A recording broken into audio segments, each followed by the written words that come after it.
जो कहते हैं कि इस बार तो युवा उनके साथ है। अब उनके दावों में कितनी हकीकत है वो उन्हीं से जानेंगे। ऋषि हमारे सहयोगी उनसे आपके तमाम सवाल पूछेंगे।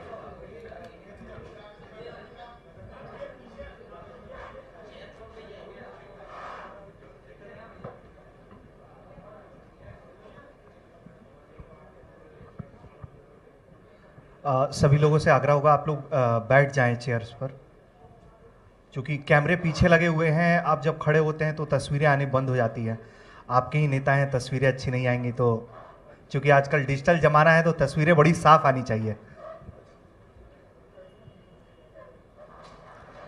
नेताओं की तस्वीर साफ नहीं होती, वो कहते कुछ है और करते कुछ है। आप भी नेता बन ही रहे हैं, इसलिए या बन गए राजनीति बदनाम होगी।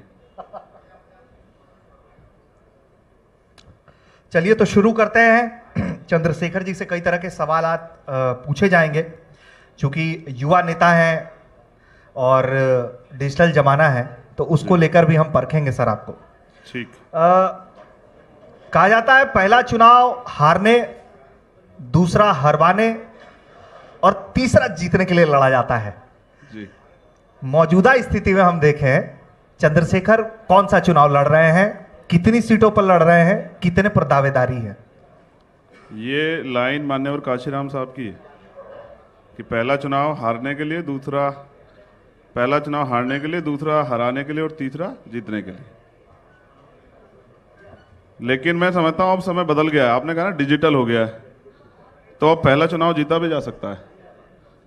तो हम जब अपने पहले चुनाव में, पहला चुनाव का अनुभव हमें उपचुनाव में हुआ जब बुलंदशहर हम लड़े, तब हम वहाँ तीसरे नंबर पे रहे। समाजवादी और आरएलडी का गठबंधन हमसे पीछे था और कांग्रेस भी हमसे पीछे थी। तो पिछले 5 साल में इतनी बुनियादें तो हमने अपनी जड़ें गहरी कर ली हैं उत्तर प्रदेश के अंदर कि हम अपना विधायक जिता सकते हैं। तो इलेक्शन अब शुरू होगा, पार्टी जो तय करेगी जितनी सीटों पे जहाँ जहाँ मजबूती से लड़ेगी, गठबंधन करेगी नहीं करेगी, उन सब पे काम करेंगे। तो अभी तो शुरू हुआ है, अभी चुनावी समर स्टार्ट होने वाला है। इसीलिए हमने बैठक भी की है कि चंद्रशेखर आए, बैठक में बताएं कि भाई प्लान क्या है आगे का। क्योंकि देखिए दलित वर्ग में आपकी एक बड़ी दावेदारी है और हम जैसे चूंकि सब कोई आजकल डिजिटल पर है, अलग अलग तरह के रील्स आते हैं, वीडियोस छोटे छोटे, तो उसमें चंद्रशेखर का देखिए क्रेज तो दिखता है। और जिस समाज का प्रतिनिधित्व करने का आप दावा कर रहे हैं उसको लेकर एनसीआरबी के आंकड़े भी बहुत डराने वाले हैं। और जो लाइन ऑफ पॉलिटिक्स है आपकी वो भी बीएसपी वाली लाइन ऑफ पॉलिटिक्स है, चूंकि दोनों जो पार्टियां हैं अब आपकी वो एक ही वर्ग को लेकर अपना प्रतिनिधित्व होने का दावा करती हैं। मायावती जी ने एक वक्त कहा था कि दलित उन्हें देवी की तरह पूजते हैं। चंद्रशेखर भी क्या उनको देवी की तरह ही मानते हैं? और दलितों का अब सच्चा साथी कौन है? देखिए, पहली बात तो एक चीज क्लियर कर देता हूं, ये जाति व्यवस्था बहुत बुरी चीज, मैं इसका बहिष्कार करता हूं। बाबा साहब भी करते थे। हम तो पैदा होते दलित नहीं होते हैं, अब ये समाज हमें बताता है कि ये दलित है, ना हमने बनाया। तो मैं तो प्रयास कर रहा हूं कि वंचित वर्ग के लोगों को, जिनको मैं बहुजन समाज कहता हूं, उनकी बात करूं। दलितों की भी लड़ाई में लड़ता हूं, पिछड़ों की भी लड़ता हूं। 69,000 शिक्षक भर्ती अभी चल रही है, आप देखिए कोई नेता नहीं गया तो मैं वहां 3 दिन पढ़ा रहा। फिर माइनॉरिटी की जब CNPR NRC का मामला था तो उनकी भी लड़ता हूं, किसानों की भी लड़ता हूं, मजदूरों की भी। अब सोच रहा हूं कि कब ये आप मानेंगे कि एक दलित जाति में पैदा होने वाला आदमी सबका नेता हो सकता है। ये बड़ा कठिन है। योगी जी ठाकुर हैं, वो सबके नेता हो सकते हैं, लेकिन एक दलित सिर्फ दलित का नेता हो सकता है। इस लाइन को मीडिया को नकारना चाहिए। इंसान अपनी ताकत से, अपनी क्षमताओं से बढ़ता है, तो हमें अवसर मिलेगा, हम इसको करेंगे। हमारे यहाँ देवी का और देवताओं का कॉन्सेप्ट नहीं है, क्योंकि यहाँ जिनको देवी कहा जाता है ना, उनकी हत्याएं भी होती हैं। मैं अभी बिजनौर से लौटा हूँ, एक 24 वर्षीय नेशनल प्लेयर की सरेआम हत्या हुई है दिन के 2 बजे। ये कानून व्यवस्था उत्तर प्रदेश में, बहन बेटियां सेफ नहीं है, बच्चों की हत्याएं होती हैं और वो नेशनल प्लेयर है। मजाक बनता है, 6 घंटे रिपोर्ट लिखी जाती। एनसीआरबी के आप खुद कह रहे हैं डाटा डरावना है। इस डरावने डाटे में और इस लोकतंत्र में लंबे समय से हम लोग कहाँ हैं? तो रोते रहते हैं और हमारी रोने की चीखें किसने नहीं सुनी? हम लोग मर रहे हैं, उसकी चीखें किसने सुनी? तो अब सुनने के लिए हमने अपना दल बना दिया है कि जब कोई नहीं सुनेगा तो आज़ाद समाज पार्टी सुनेगी, दलित समाज के नौजवान सुनेंगे, भीम आर्मी के नौजवान सुनेंगे और काम करेंगे। अवसर की तलाश है, समय जारी है। तो साबित काम से होगा। जब मुझे अवसर मिलेगा मैं बताऊंगा कि कौन अच्छा है कौन बुरा है। तो मतलब मायावती जी को आप देवी मानने से इनकार तो कर ही रहे हैं ना? नहीं, देवी, मैं कह रहा हूं देवी का कॉन्सेप्ट ही गलत हो गया है ना। तो मतलब मायावती भी गलत हो गई अगर इस तरह का बयान देवी का कॉन्सेप्ट गलत हो गया। वो नेता है, उन्होंने अपने समय में खूब काम किया है। एक उम्र के साथ भी होता है। आपके यहाँ 60 साल के कौन एंकर बनाता है? देखिए, आप समझ रहे हैं ना, समय के साथ चलता रहता है। मायावती को आप कह रहे हैं कि आप छोड़ दे, वो राजनीति, रिटायर हो जाए? नहीं, मैं तो सभी को कह रहा हूं, सरकार भी 60 साल के बाद रिटायर कर देती है, तो नेताओं को भी आने वाली पीढ़ी के लिए कुछ छोड़ना चाहिए। नए लोग हैं, नए अवसर के साथ आ रहे हैं, नई उम्मीदों के साथ आ रहे हैं, नए जोश के साथ आ रहे हैं, तो मौका देना चाहिए। क्या बुराई है भाई? वो दे तो रहे ना, तो कुछ और जो गरीब दलित उनके बारे में सोचना चाहिए। लेकिन उनकी राय तो बहुत अलग है आपको लेकर, आपको भी मालूम है। और देखिए, मतलब चेहरे पे मुस्कान आ गई उनकी राय के नाम से, क्योंकि हर किसी को मालूम है कि वो चंद्रशेखर को लेकर क्या कह रही हैं। वो कह रही हैं कि आपको कभी कह देती हैं कि वो बीजेपी का आदमी है, कभी कह देती हैं कि भाई दूसरे दल का आदमी है। आप किसके आदमी हैं? और इतनी नाराजगी मायावती से आखिर क्यों हो गई? नहीं, मेरी कोई नाराजगी नहीं। बुआ जी, आज भी कह रहा हूं, बुआ भतीजे में कहाँ नाराजगी होती है? सवाल ही है ना। देखिए, आप देख रहे हैं ना, ये ऐसा ही चरित्र है मेरा। मेरे बारे में आप कुछ भी कहते हैं, साबित नहीं कर सकते हैं। तो मेरी उनसे कोई नाराजगी नहीं है। वो मुझे कुछ भी कहें, कहने दीजिए। अवसर होता है, देखो, जब आदमी अपनी जमीन सरकती देखता है ना, तो कुछ ना कुछ कहता है। मुझे इससे फर्क नहीं पड़ता। मैं तो ये कह रहा हूं कि आपने लंबे समय तक इनकी लड़ाई लड़ी है, इनको वोट दिया है, तो इसलिए जो है ना, अब इस काम को छोड़ के ना आप निर्णायक उसमें आइए। क्या दलितों का भविष्य क्या है? जिस तरह से भारतीय जनता पार्टी काम कर रही है, निजीकरण, तमाम तरह की चीजें, उसके बाद दलितों का भविष्य क्या है, इस पर कभी उनको बोलना चाहिए। और ये जो 69,000 शिक्षक भर्ती वाले बैठे हैं, ये भी उनके परिवार के, उनके बारे में बोलना चाहिए। मैं आपको सीरियसली बताता हूँ होता क्या है। उनके पास जो एक नेताजी है ना, जिन्होंने सब बेड़ा गर्क किया, मैंने पहले भी कहा था, अब उनका कब्जा हो गया वहां।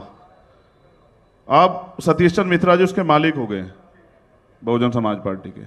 पार्टी इस वजह से सब खराब हो बता गया। रहे हैं तो वो प्राइवेट लिमिटेड हो गई है क्या? मालिक हो गए भाई, कि चलती है क्या? बहुजन विचारधारा थी, कभी अपने मुद्दे थे, आज पता नहीं कहाँ किन पिचों पे बात करते हैं। हमारे मुद्दे अपने होते हैं, हमारे अपने मुद्दे हैं। हम हिस्सेदारी चाहते हैं, हम एजुकेशन चाहते हैं, हम डेवलपमेंट चाहते हैं, हम जो है तमाम तरह से रोजगार के अवसर चाहते हैं।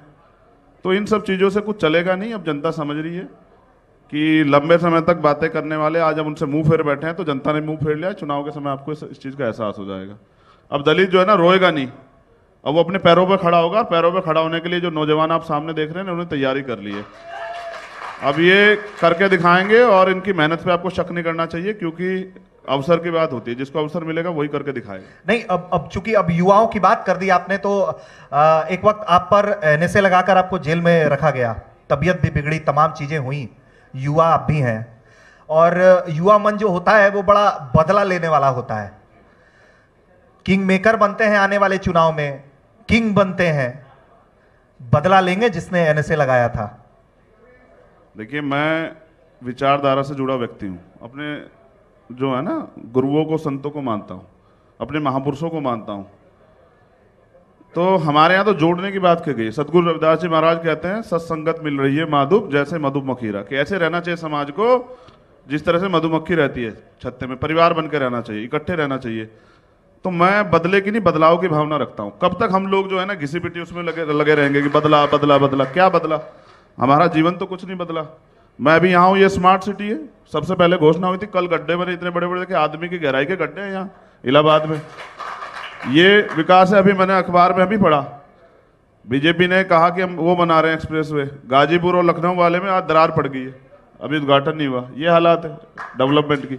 नहीं, हम एनएसए वाले पर बात का, हम इस पर भी बात कर लेंगे। मैं धन्यवाद करता हूं सरकार का, उन्होंने एनएसए लगा के दलितों को बताया कि तुम्हारी औकात यह है, अगर अपने अधिकारों के लिए लड़ोगे तो बंद कर देंगे।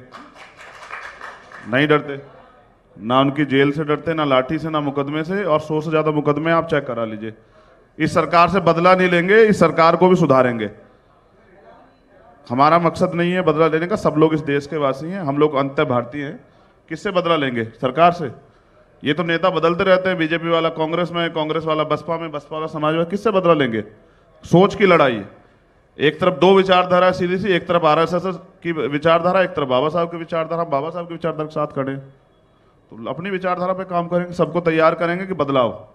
कब तक दलित, पिछड़े, अगड़े, हिंदू विंदू के नाम पे ठगे जाते रहेंगे? नहीं, ठीक है। मतलब आप अगर ये बात कह रहे हैं कि चूंकि आप ये कह रहे हैं कि भाई एक समाज का मुझे लीडर आप क्यों कह रहे हैं? आप सर्व समाज का कही है। लेकिन हम अगर आपके समाज की ही बात करें तो सोशल मीडिया पर आप देखते ही होंगे कि किस तरह के कमेंट्स होते हैं और क्या होता है। उसको लेकर, आपकी पार्टी को लेकर एक बड़ा आम राय ये है, जो युवा है आप, और मैं कमेंट्स के आधार पर कह रहा हूं, कि वो उनका कहना है कि आप एज अ भीम आर्मी, तो उन्हें तो दिखता है कि हाँ ये जो है वो हमारी आवाज है और ये हमारे लिए लड़ेंगे। लेकिन जैसे ही पार्टी बन जाती है तो वो कहते हैं कि नहीं नहीं, अब तो गड़बड़ हो गया, पार्टी कैसे बन गई, ये तो वोट बंटवा देंगे, ये तो इधर चले जाएंगे उधर चले जाएंगे। तो इसको लेकर युवाओं से आप बात करते हो, क्या मैसेज देते हैं, कैसे कन्विंस कर रहे हैं आप लोगों को? देखो, सारी लड़ाई ना जो है ना वो हौसले की है, सब कन्विंस हैं। मैं तो जानता हूँ आईटी सेल बहुत मजबूत है, हमारे उस पर कमेंट कौन करता है मैं तो नहीं पढ़ता, मगर मुझे पता है कि बीजेपी आईटी सेल के लोग हमारे उस पर कमेंट जरूर करते हैं, कभी किसी नाम से कभी किसी नाम से, इससे फर्क नहीं पड़ता है। मैं युवाओं के बीच रहता हूँ, अगर मेरा हौसला डाउन हो रहा होता और युवा मुझसे सवाल कर रहे होते तो मैं क्यों आगे बढ़ता, मैं पीछे हट जाता। भाई समाज से तो नेता होता है, नेता से कोई समाज नहीं होता है। तो उस समाज ने विकल्प दिया और हमें पंचायत चुनाव में वोट दिया है, तो ये वोट ही तो दिया है उन्होंने, वोट नहीं दिया है उन्होंने, हमें अपनी जिम्मेदारी सौंपी है। और मैं तो आपके चैनल के माध्यम से कह रहा हूं, जितने जिला पंचायत जीते हैं, कल ही उनसे कहा था सब लोगों से कि सब लोग फील्ड में रहें। आजकल नेताओं में सीरियसली बात भाई आपको बता देता हूं, आजकल लोग ये चयन करके आते हैं राजनीति में, इसलिए लोग आना चाहते हैं क्योंकि 90% लोग ये सोच है कि यहाँ पैसा है, यहाँ पावर है, यहाँ जो है ना चमक है, यहाँ से जो है ना अवसर मिलेंगे, गाड़ी बंगले खड़े हो जाएंगे। ये इस सोच के साथ नहीं आया, इस सोच के साथ आया कि राजनीति सत्ता में भागीदारी करके, सत्ता को साधन बना के, सदियों से जो व्यवस्था चली आ रही है उसको चेंज करना है। सत्ता मात्र साधन है, यही हमारे महापुरुषों ने बताया। इस साधन के जरिए, क्योंकि लोकतंत्र पहले युद्ध होते थे, तलवारें चलती थी, अब कहाँ चलती हैं, अब तो वोट सिर्फ तय हो जाता है कि सरकार किसकी बनेगी और किन के लिए काम होगा। तो मैं जो आपसे सीरियसली कह रहा था ना कि 69,000 शिक्षक भर्ती में घोटाला हुआ, आपने पिछड़ा वर्ग आयोग बनाया उत्तर प्रदेश देश के अंदर, उसकी रिपोर्ट नहीं मान रहे हो, तो सीधा कहो ना कि बीजेपी के लोग दलितों और पिछड़ों के विरोधी हैं। क्यों, कहने में क्या डर है, क्या दिक्कत है कहने में? जब आप उनके अधिकार नहीं दे रहे हो, तरक्की कैसे होगी? भाई हम लोग ये कहते हैं सबका साथ सबका विकास, तो जब आप उनकी तरक्की में बाधा बन रहे हो तो इसका मतलब आप उनके खिलाफ हो, तो वो तो हम लेके रहेंगे। नहीं, अब देखिए, आप कह रहे हैं कि बीजेपी जो है वो दलित विरोधी है, लेकिन हम उसी पार्टी के साथ देखते हैं रामदास अठावले जी को, हमने देखा था रामविलास पासवान जी को, चूंकि अब नहीं है, जब तक थे तो मंत्री पद पर थे। तो कहीं ना कहीं समाज में भाई दो धारा तो है ही ना आपकी समाज के अंदर कि भाई दलितों का प्रतिनिधित्व तो कहीं ना कहीं बीजेपी के भी नेता, बीजेपी से जुड़ रहे हैं लोग और मजबूती से हैं, उनको मंत्री बनाया जा रहा है। वो मंत्री समाज के बारे में कुछ बोल सकते हैं, उनकी हैसियत है वहां, वो अगर बोल सकते तो ये उत्तर प्रदेश वाला मामला सोल्व नहीं हो जाता। इतने पिछड़े मंत्री हैं यहाँ, सरकार से कहते भाई हमारे बच्चों का हक क्यों छीन रहे हैं, उनकी जात के नेता हैं भाई, उनका हक दे दो, तो क्यों नहीं दे पा रहे हैं? ये मोहरे हैं, अपना भला करा सकते हैं, ऐसे तो मैं भी बन जाता। क्या आप समझते हैं कि चंद्रशेखर को विधायक एमपी बनने के लिए अगर वो किसी पार्टी में चला जाए तो कोई दिक्कत आएगी? ये दल इसलिए खड़ा कराया कि दलितों की, पिछड़ों की, मुसलमानों की, उनकी स्थिति पे, उनके मुद्दों पे बात हो सके। सच्चर कमेटी पे बात क्यों नहीं होती है कभी? मुसलमानों की स्थिति दलितों से बुरी है, उनका नेता कौन है, उनकी बात कौन करेगा? तो नहीं होती है, किसकी नहीं होती है। अब दलित समाज में सबसे बड़ा वर्ग है जिसको वाल्मीकि समाज कहते हैं, सफाई कर्मचारी। प्रधानमंत्री जी उनके पैर धो रहे थे इलेक्शन से पहले, सीवर में इतने लोग मरते हैं, आज वो ठेकेदारी पे हैं, उनकी जान जाती है, उनकी हत्याएं होती हैं, उनके साथ परेशानियां खड़ी होती हैं, और वो इस ठेकेदारी में गुलामी को, इस मुफलसिक जिंदगी को झेल रहे हैं। हमने कहा कि जिस दिन हम लोगों को मौका मिलेगा, कोई ठेकेदारी व्यवस्था सफाई कर्मचारी में नहीं रहेगी, सब परमानेंट हो जाएंगे। चूंकि चंद्रशेखर जी आपने देखिए जिक्र किया मुसलमानों की स्थिति का और तमाम, और देखिए दलित वर्ग जो है एक बड़ा तबका है, यूपी के सियासत में दखल रखता है, और आप उसको गोलबंद करने की कोशिश कर रहे हैं, ये दिख रहा है सबको, ईमानदारी से दिख रहा है। लेकिन सवाल ये है कि क्या सिर्फ दलितों को परेशान एक आधुनिक वर्ग कर रहा है? क्योंकि अब हम देखते हैं, घटनाएं पढ़ते हैं, घटनाओं से मैं बात कहता हूं अपनी। कासगंज में खबर आती है कि यादवों ने बारात नहीं चढ़ने दिया दलितों को। जौनपुर में मुसलमानों ने पर आरोप लगा कि उन्होंने 10 घर जला दिए दलितों के। ठीक है। तो समाज में जो जिस तरीके की गुंडागर्दी है, जहां और जिन लोगों के साथ अत्याचार हो रहा है दलित वर्ग के साथ, तो उसे करने वाला एक वर्ग नहीं है, कई वर्ग है। एग्रीड, सहमत हूं। तो वैसे मसलों पर चंद्रशेखर की आवाज आती हुई क्यों नहीं सुनाई देती? अभी ये जो मामला हुआ है ना बिजनौर वाला, उसमें जो आरोपी है मुस्लिम है लड़का, मैं गया था वहाँ। कौन कहता है? आप लोग ये जो है ना, ये जो पिक्चर बनाई गई है, मैं आज भी आपके चैनल के माध्यम से कह रहा हूँ, अपराधी की कोई जाति नहीं होती, बिल्कुल नहीं होती। जो अपराध करेगा वो उसको सजा मिलनी चाहिए, चाहे वो दलित वर्ग का क्यों ना हो। मैं आपके उससे चैनल के माध्यम से कहता हूं कि उत्तर प्रदेश में देश की बहन बेटियों को सम्मान से जीने का अधिकार है, उनको भी पुरुषों की तरह घूमने का आजादी है। अगर उनको आज भी इस देश में उनकी हत्या रेप होती तो मुझे बताओ कि क्या दलितों से बुरी दोयम दर्जे की जिंदगी उनकी नहीं है? तो कानून व्यवस्था और ये तमाम तरह की बेटी बचाओ बेटी पढ़ाओ और महिला शिक्षा और महिला सशक्तिकरण कहाँ है? ये सिर्फ झूठी तो बातें हैं। तो मैं तो हमेशा बोलता हूं, देखो ऐसा होता है ना कि जैसे जो मामला मेरे संज्ञान में आ जाएगा, और जिस भी प्रदेश का हो, मैं ऐसा नहीं बीजेपी के खिलाफ ही, जहां कांग्रेस की सरकार में होता, मैं कहता हूं राजस्थान से ज्यादा बुरी सरकार कांग्रेस की नहीं होगी दलितों के लिए। वहां उन्होंने दलितों का इतना बुरा हाल कर रखा, उस सरकार ने, मेरा बस चले तो उस मुख्यमंत्री को खींच के लाऊं बाहर जनता के बीच में कि वो इसलिए वोट लिए थे। क्या करेंगे? खींच कर लाएंगे जब तो। हाँ, तो वही बता रहा हूं ना, इसलिए बतलाऊंगा कि ये चुनाव के समय पैर पकड़ते हैं और कहते हैं हम दलितों के मसीहा हैं, पिछड़ों के मसीहा हैं, मुसलमानों के मसीहा हैं, अगड़ों के मसीहा, और फिर चुनाव के बाद इनको उनमें से बदबू आती है। योगी जी तो साबुन वाबुन रखवाते हैं, धुलवा उलवा के तब बुलवाते हैं कि आओ। नहीं, अब चूंकि कांग्रेस की बात हो गई, प्रियंका गांधी आपसे मिलने अस्पताल तक पहुंची, आपको भाई कहती हैं, उनके साथ को कैसे देखते हैं? यूपी में कांग्रेस को भी बैसाखी की जरूरत है, ये आप भी आभास होगा आपको। समाजवादी पार्टी के साथ मुलाकात हो रही है आपकी, ओवैसी और राजभर जी को लेकर भी तमाम अटकलें हैं। मैं इसलिए कह रहा हूं क्योंकि आपने इसको खारिज किया है। ठीक। तो आगे का रास्ता कैसे तय होगा? सत्ता की भागीदारी कैसे तय होगी? विपक्ष में बैठकर ही रह जाइएगा या फिर सत्ता के साथ कदम ताल करिएगा? तब तो समाज का उत्थान होगा, लोगों की फाइलें आएंगी, कार्रवाई होगी, घर बनेंगे, जो सुख सुविधाएं चाहिए वो तो सरकार का हिस्सा बनकर ही हो सकता है ना। बिल्कुल सहमत हूं आपकी बात। सरकार बनने का तो प्रयास कर रहे हैं, विपक्ष बनने का कहां कर रहे हैं? और विपक्ष तो है ही 5 साल से। जब विपक्ष चैन से पढ़ के सोता है तब हम लड़ते हैं। विपक्ष का मतलब ये नहीं होता कि चुनाव के समय वोट मांगे, उनके मुद्दों पे भी लड़ना पड़ता है। आप जो कह रहे हैं ना, देखो जो मेरे दुख में आया और जिसने मुझे भाई कहा, मैंने उसको बहन स्वीकार किया। जिस दिन व्यक्तिगत उनके साथ कोई समस्या खड़ी हो जाएगी, उनका भाई साथ छोड़ देगा, चंद्रशेखर खड़ा रहेगा। आज आपको जबान देते हैं, और ये वादा सिर्फ उनसे नहीं है, देश की हर एक बहन से, कि जब किसी बहन को जरूरत होगी तो परिवार भी साथ छोड़ देगा, चंद्रशेखर खड़ा रहेगा। तो ये बात मैं आपको इसलिए कह रहा हूं कि सरकार तो सब लोग बनाना चाहते हैं, लेकिन हिस्सेदारी नहीं देना चाहते। और मैं समझता हूं कि हमने सबकी सरकारें देखी हैं, उन्होंने उनकी सरकारों में अगर दलितों का जीवन बदल जाता तो चंद्रशेखर की जरूरत क्यों पड़ती है? नौजवान हमारे साथ क्यों आते?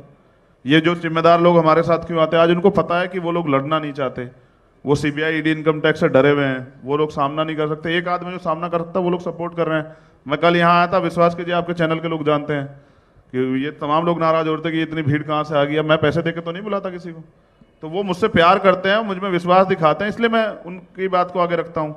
अब दलितों के पास ऑप्शन है भाई, कि वो जो अच्छा काम करे, जो मैदान में रहे, जो उनकी लड़ाई लड़े, उसको वो करें, आगे बढ़ाएं।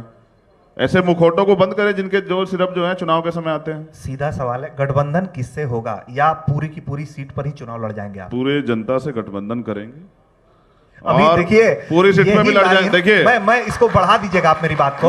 प्रमोद जी अभी आए थे, कह रहे थे कि जनता से गठबंधन करेंगे, आपकी भी लाइन है कि जनता से गठबंधन करेंगे। अब आप ही तो बता रहे हैं कि नेता हैं, तो नेता तो सीधी बात करते हैं। देखिए, आप समझिए ना कि वोट किसको देना है, नेताओं को या उसको? गठबंधन तो समाजवादी बीएसपी का भी हुआ था, क्या हुआ परिणाम? और देखिए, मैं आपको एक चीज और बता दूं, समाजवादी गई क्योंकि जनता ने पसंद नहीं किया, बीएसपी गई जनता ने पसंद नहीं किया, बीजेपी जाएगी क्योंकि जनता पसंद नहीं करेगी। तो जिसको जनता पसंद नहीं करेगी वो जाएगा, कोई हो। अच्छा, अगर चंद्रशेखर अच्छा काम नहीं करेगा, चंद्रशेखर भी चला जाएगा। तो इसलिए गठबंधन जनता से होगा और प्रयास करेंगे नौजवानों के मुद्दे पे। देखो, सरकार भाग नहीं सकती है। मैं नहीं जाऊंगा मंदिर मस्जिद के मुद्दे पे, मैं नहीं जाऊंगा धर्म के मुद्दे पे। मैं तो ये पूछना चाहता हूं कि इस देश प्रदेश में युवाओं को रोजगार कहां से मिलेगा? ये जो विज्ञापन आप छपवा देते हैं, कहीं उसकी क्या नाम, बंगाल की फोटो लगा देते हैं, कहीं अमेरिका की फोटो लगा देते हैं, इनसे काम चल जाएगा क्या? नहीं, चूंकि चंद्रशेखर जी आप कह रहे थे कि आप मुद्दे पर रहेंगे, तो मेरा यह कहना है कि यूपी की सियासत की लाइन जो है वो जातीय से ज्यादा इस वक्त जो है, कई पार्टियां जो है, बड़ी पार्टी बीजेपी है या और भी, तो धर्म को लेकर एक सियासी लकीर खींचने की कोशिश हो रही है। ओवैसी भी खींच रहे हैं और बीजेपी भी खींच रही है। जब आपको भी पता है कि आपके भी समाज में बहुत युवा है और सबके हाथ में इस वक्त फोन है, डेटा है सबके फोन में, सब वीडियो देखते हैं इंटरनेट पर, और तमाम ऐसी चीजें आ रही हैं, अब्बा जान आ रहा है, तालिबान आ रहा है, चाचा जान आ रहा है। तो जब धर्म की लकीर खींच दी जाएगी तो वहां तो जातीय व्यवस्था आपकी कमजोर पड़ जाएगी, तो जातीय गोलबंदी कैसे होगी और फिर सीट आप कैसे जीतिएगा? देखिए, हमने कहा ना हम कैडर का काम करते हैं। कोई कितनी धर्म वरम की लकीरें खींचे, हमारा कार्यकर्ता हिलने वाला नहीं है। वो 5 साल की मार उसको याद रहती है। हम यही तो सिखाते हैं पूरे 5 साल। हम सिर्फ चुनाव के समय थोड़े जाते हैं भाई, बीच में चुनाव जनता के बीच में हम पूरे 5 साल रहते हैं और हम यही सिखाते हैं कि देखिए धर्म से तो इतने दिन से पहले तो आज तो आप मंदिर में घुस पा रहे हैं, दलित पहले कौन घुसने देता था व्यवस्था के अकॉर्डिंग, ठीक है। तो मैं उनसे यही समझाता हूं कि धर्म तो अब राम मंदिर और सब चीज़ों पे बात हो चुकी है। अब ये पूछो रोजगार कहाँ से मिलेगा, एजुकेशन कहाँ से मिलेगी, इंफ्रास्ट्रक्चर कहाँ से आएगा, आपके विकास के लिए रास्ते कहाँ से बनेंगे, महिलाओं की सुरक्षा कैसे होगी, बहन बेटियों को न्याय कैसे मिलेगा। एनसीआरबी का डाटा जो बढ़ रहा है अभी, आज ही का डाटा है ना कल का, कि 66% महिलाओं पे अत्याचार की घटनाएं बढ़ गई उत्तर प्रदेश में। इसको कानून का राज कहते हैं, इसको राम राज कहते हैं, मजाक करते हैं। तो वो लोग लाना चाहते हैं इस पिच पे क्योंकि उनकी पिच है धर्म की। हमारी पिच जो है ना वो मुद्दे हैं, तो हम नहीं आएंगे इस पिच पे। और हमें पता है कि इस पिच पे जो भी आएगा ना वो बीजेपी से मात खाएगा। अच्छा, आप भी मुद्दे की बात कर रहे हैं, कांग्रेस भी कह रही है मुद्दे की बात करेंगे। हम देख रहे हैं कि युवा नेता हैं कन्हैया, फिर जिग्नेश हैं, उनको कांग्रेस बातचीत चल रही है, कोशिश है कांग्रेस में लेते आया जाए। ऐसा तो नहीं है कि अब आप भी या आपको कांग्रेस जो है वो अप्रोच कर रही है? और देखो लड़ाई विचारधारा की है, कांग्रेस की विचारधारा से आपकी लड़ाई है? मेरी लड़ाई तो वो जो सामंती, वो जो पूंजीवादी अन्याय अत्याचार, जाति पे आधारित जो अन्याय अत्याचार, उससे आधारित जो विचारधारा, मानवता मानव कल्याण की विचारधारा हम रखते हैं, और उसके खिलाफ जो विचारधारा है उससे हमारी लड़ाई है, व्यक्ति से लड़ाई नहीं है। तो मैं आपसे ये कह रहा हूं कि सब लोग मुद्दों की बात कर रहे हैं लेकिन उनकी सरकारें तो हैं, तो वहां अपना अच्छा काम करके दिखा दें। अच्छा ये बताइए चंद्रशेखर जी, कुछ सीटें आ जाती हैं हाथ में जी, और सरकार बनाने के करीब पहुंच जाती है बीजेपी, समर्थन होगा, कहेंगे कि मंत्री बना देंगे, आइए जाइएगा? प्रधानमंत्री बनाएंगे तो भी नहीं जाऊंगा, दुश्मन के खेमे में नहीं खड़ा होऊंगा। बीजेपी दुश्मन है, घोषित दुश्मन है। हाँ, विचारधारा से दुश्मन है। देखिए जिसका चरित्र होता है ना, जैसे हमें काशीराम साहब ने सिखाया कि एक वो लो सुई, उसको नींबू में दबाओ और फिर उसको दूध की बाल्टी में छोड़ दो तो पूरा दूध फाड़ देगी। ये चरित्र है भाजपा का। तो आरएसएस भाजपा के चरित्र के लोगों के साथ नहीं खड़े होंगे। जीवन में मरना पसंद करेंगे लेकिन इस गुलामी को स्वीकार करना पसंद नहीं करेंगे। ब्राह्मणवाद का आरोप लगता है और लगाते भी हैं लोग बीजेपी को लेकर। कुछ वक्त तक आपके नाम के साथ चंद्रशेखर रावण जुड़ा था। आज तक ने कभी एक सवाल नहीं छोड़ा, हमेशा पूछती है आज तक। मैं हाँ, तो अब मेरा जानना यह है, चूंकि जब आप नाम लगा रहे थे और आप देखिए कानून की पढ़ाई की है, आपको सारा तिया पाचा मालूम है जी। रावण नाम लगा रहे थे, मालूम था कि रावण जो है वो ब्राह्मण कोटि से, तो ऐसे में नाम लगाने के पीछे का मैसेज क्या था और नाम हटाने के पीछे का मैसेज क्या है? देखिए पहली बात जो है ना, ये आप बता रहे हैं कि रावण ब्राह्मणों से, तो हमने तो कुछ लिखा नहीं है इस देश में। इस इतने लंबे समय से जब हम दलित बने, जब हम शूद्र बने, हमने कुछ लिखा नहीं है। ये धर्म ग्रंथ और सब चीज़ें हमारे लिखे हुए तो नहीं। तो ये तो हमने कहानियों में पढ़ा है, तो कहानियों में हमने बहुत कुछ पढ़ा है। तो इसलिए मैं कहानियों पे आज नहीं जाऊंगा। मैं ये कहूँगा कि नाम की जगह ना काम को हम लोग परफॉर्मेंस दें। तभी तो मैं कह रहा था कि आप जाति से मुझे जोड़ रहे हैं, कि आप कह रहे हैं कि आप दलित समाज को कर रहे हैं। मैं कह रहा हूं कि आने वाले कल में पिछड़ों के लिए लड़ने वाला जातिगत जनगणना पे मुझसे ज्यादा कोई सक्रिय व्यक्ति नहीं मिलेगा। चाहे मेरी जो है ना, मेरी जूते घिस जाए, चाहे मुझे काला पानी की सजा हो जाए, चाहे सरकार मेरे ऊपर ऐसा लगा दे, मैं जातिगत जनगणना कराने के लिए खड़ा रहूंगा। क्योंकि मुझे पिछड़ों से भी ज्यादा चिंता अगड़े लोगों की है। क्योंकि मैं सोचता हूँ पहले कहाँ लाल बहादुर शास्त्री जी का नाम हुआ था, कायस्थ समाज का कितना बड़ा रोल था, बनिए लोगों का कितना रोल था हमारे देश की अर्थव्यवस्था में। आज कहाँ है सब लोग? तो आज ना प्लूटोनोमी, एक ये नई अर्थव्यवस्था, इसका जिक्र पहले भी हुआ था। अच्छा, ये अर्थव्यवस्था अब आ गई है कि पूरी सरकार मिलकर चंद अमीरों को अमीर बनाने में लगी हुई। इसको प्लूटोनोमी कहते हैं इस अर्थव्यवस्था को। ये सरकार लागू कर रही है। निजीकरण पे भी हम सरकार को मजा चखाएंगे। अब आंदोलन की भूमिका में रहेंगे। अगले 5-6 साल, 5-6 महीने बारिश खत्म होने दो, सोने नहीं देंगे उत्तर प्रदेश में भी और देश के अंदर भाजपा के लोग। बिल्कुल दो छोटे छोटे सवाल है मेरे आपके पास, क्योंकि वक्त की बिल्कुल कमी है, मुझे कहा जा रहा है खत्म करने के लिए। पहले तो मैं ये पूछ लूं, कुछ नाम लेता हूं, आप बताइए कि ये आप इनको क्या मानते हैं? दलित तो पिछड़ों के साथी मानते हैं, दुश्मन मानते हैं, या इन पर आपकी कोई राय नहीं है? योगी आदित्यनाथ अभी देखा हाथरस में हमारे साथ क्या किया, पूरा सिस्टम लगा दिया कि एक दलित बच्ची को न्याय ना मिले, और अभी आरक्षण में घोटाला खा गए दलित पिछड़ों के पूर्ण रूप से विरोधी।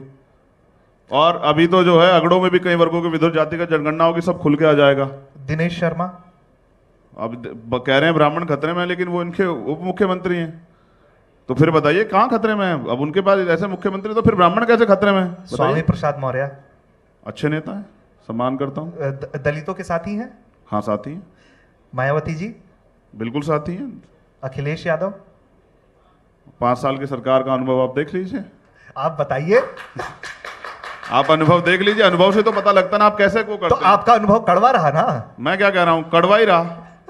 तो अब मिठास जो है वो तो मतलब समय बताएगा। से ये कहा जा सकता है कि अखिलेश यादव दलित पिछड़ों के विरोधी है? वो तो पिछड़े वर्ग से आते हैं, तो दलितों के विरोधी? मैं उन पे क्यों बात करूँ? आप मुझसे बात करो ना। चंद्रशेखर क्या है? चंद्रशेखर बताएंगे। मैं कोई समाजवादी का मेंबर थोड़ा ही हूँ। नहीं, राय तो नेता को लेकर नेता की होगी फिर ना, वही ऐसा।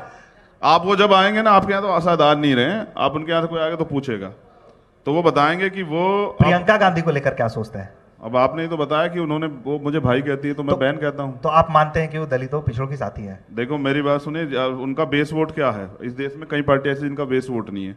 बेस वोट उनको मुद्दों की बात करनी पड़ेगी। जैसे आम आदमी पार्टी बेस वोट बताइए क्या है? आप मुझसे तो कह रहे हैं, मुझे आप ये तो कह सकते हैं ना कि मेरे साथ मेरा समाज खड़ा है। जिक्र में आपने ना ऐसी पार्टी का नाम ले लिया जिसके बारे में पूछना ही वाला था कि गठबंधन, क्या आप उधर का ही रास्ता आप देख रहे हैं क्या गठबंधन के लिए? देखिए, फिर ये जो है ना, लड़ाई सिर्फ विचारधारा की और उसकी है, अधिकारों की। तो जो जहां से अधिकार अपने लोगों के सुरक्षित रहेंगे, करेंगे, और जो कुछ होगा आप लोगों के सामने होगा। मीडिया से कोई चीज छिपती नहीं है, सारे नेता आपसे अच्छा, आखिरी सवाल बहुत छोटा सा। आभार। बताइए, चुनाव में कितनी सीटें जीतेंगे, जीतने का दावा कर रहे हैं? अब मैं ईवीएम तो नहीं हूं कि मैं बता दूं कि कितनी सीटें जीतेंगे।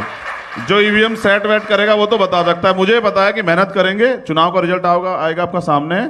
लेकिन मैं आपको एक बात ये बिल्कुल स्पष्ट तौर पे कहता हूँ, हमारे गुरु, हमारे रहबर मान्यवर काशीराम साहब भी कहते थे कि बैलेट के साथ बुलेट की तैयारी रखना, कि आप वोट तैयार कर लो, उस वोट को चोरी कर ले। तो मैं वो कर रहा हूँ कि जिला पंचायत चुनाव अध्यक्ष का हमने देखा, तो बुलेट से जो है ना, बैलेट की चोरी जब ईवीएम से हो रही है, तो ईवीएम के से अब जो है ना, वोट की चोरी रोकने का इंतजाम भी हमने कर लिया है। क्या किया है? ऐसी क्या तैयारी है? ये जनतंत्र है, जनता जो चाहती वही होता है। क्या सरकार, आप सोचे ना, कहते हैं कि ये जनतंत्र है, क्या सरकार कभी कोई कानून बनाने से पहले जनता की राय लेती है? नहीं लेती है ना। तो सरकार चंद लोग बैठ के बना लेते हैं, और वो उनके फायदे के लिए बनाते हैं जो उनसे मिले हुए लोग होते हैं। अब जैसे इलेक्टोरल बॉन्ड है, अब भारतीय जनता पार्टी देख सकती है किसको दूसरा इलेक्टोरल बॉन्ड से किसको पैसा मिल रहा है, लेकिन भारतीय जनता पार्टी को किससे मिल रहा है किसी को नहीं पता है। तो ये जो है ना, सरकारी मशीनरी का दुरुपयोग जो भारतीय जनता पार्टी करी, इससे नफरत है मुझे। तो मतलब बैलेट और बुलेट दोनों की तैयारी है? पूरी तैयारी, और दम है पूरा, और चुनाव में दिखा देंगे। बिल्कुल, बहुत बहुत शुक्रिया चंद्रशेखर जी, यूपी तक के मंच पर आने के लिए, बैठक में आने के लिए। आपको चुनाव के लिए बहुत सारी आपकी शुभकामनाएं। आपको आज तक के इस पूरे परिवार को मेरी तरफ से बहुत बहुत मंगल कामनाएं। धन्यवाद। तो